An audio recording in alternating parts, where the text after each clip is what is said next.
Praise the lord. హల్లెలూయా. మన ప్రభు అయిన యేసుక్రీస్తు నామములో మీ అందరికీ శుభవందనాలు తెలియజేస్తున్నాను. ఈరోజు దేవుని వాక్యాన్ని మనం శ్రద్ధగా ఆలోచన చేద్దాం.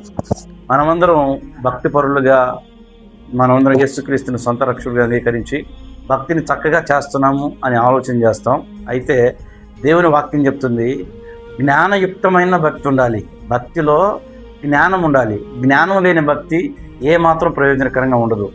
కాబట్టి యేసుక్రీస్తు ప్రభువు శరీరధారిగా ఈ లోకానికి వచ్చి మనందరినీ పాప బంధకాల నుండి విడిపించడానికి, మనల్ని రక్షించడానికి వచ్చాడు అని మనం అందరం నమ్ముతున్నప్పుడు ఈ రక్షణ భాగ్యంలో ఉన్న దేవుని జ్ఞానాన్ని మనం ఆలోచన చేయాలి. పాపం అనేది మనిషిని పట్టుకుంది, పాపం అనేది మనిషిని బంధించింది, అందరినీ నరకానికి తీసుకెళ్ళిపోతుంది. బైబిల్ చెప్తుంది, ఒక మనిషి ద్వారా పాపం ద్వారా మరణము ఈ లోకంలోనికి ప్రవేశించాయి అని. ఇప్పుడు మనం ఆలోచన చేయాల్సిన విషయం, సిలువలో యేసుక్రీస్తు ప్రభువు ప్రాణత్యాగం చేసి ఏ విధంగా మనల్ని రక్షించాడు, ఏ విధంగా ఆయన వెల చెల్లించాడు అనే విషయాన్ని మనం ఆలోచన చేయాలి. ఇక్కడ జాగ్రత్తగా గమనించండి, మనిషిలో పాపము అనేది రావడానికి ప్రధానమైన కారణం ఏంటంటే, మనం చక్కగా చదివితే ఆదికాండంలో అవిధేయత, తర్వాత అతిక్రమము. ఎప్పుడైతే మనిషిలో అవిధేయత కనపడిందో వెంటనే అతిక్రమం ప్రారంభమైంది. అతిక్రమం ఎప్పుడైతే ప్రారంభమైందో వెంటనే పాపం అనేది మనిషిలోనికి ప్రవేశించింది.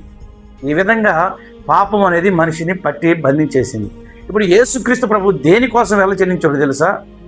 ఏ అవిధేయత అయితే ఉందో, ఏ అవిధేయత అయితే ఆదాము చూపించాడో ఆ అవిధేయతకు, ఆ అతిక్రమానికి యేసుక్రీస్తు ప్రభు వెల చెల్లించి పట్టుకున్న పాపం నుండి మనల్ని విడిపించేశాడు.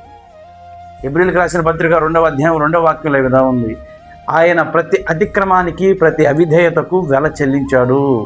కాబట్టి మనం ఏ విధంగా రక్షించబడ్డాము అంటే, అవిధేయత అతిక్రమానికి వెల చెల్లించబడింది. అవిధేయత ఎక్కడ కనపడుతుందో అక్కడ అతిక్రమం కనపడుతుంది, అతిక్రమం కనపడిన చోట పాపం పనిచేస్తుంది. కాబట్టి దేవుని జ్ఞానాన్ని చక్కగా అర్థం చేసుకుని అవిధేయత నుండి తొలగిపోయి విధేయతలో కొనసాగుతూ ముందుకెళ్దాం. దేవుని కృప మనందరికీ తోడై ఉండి నడిపించుగాక. ఆమెన్. God bless you.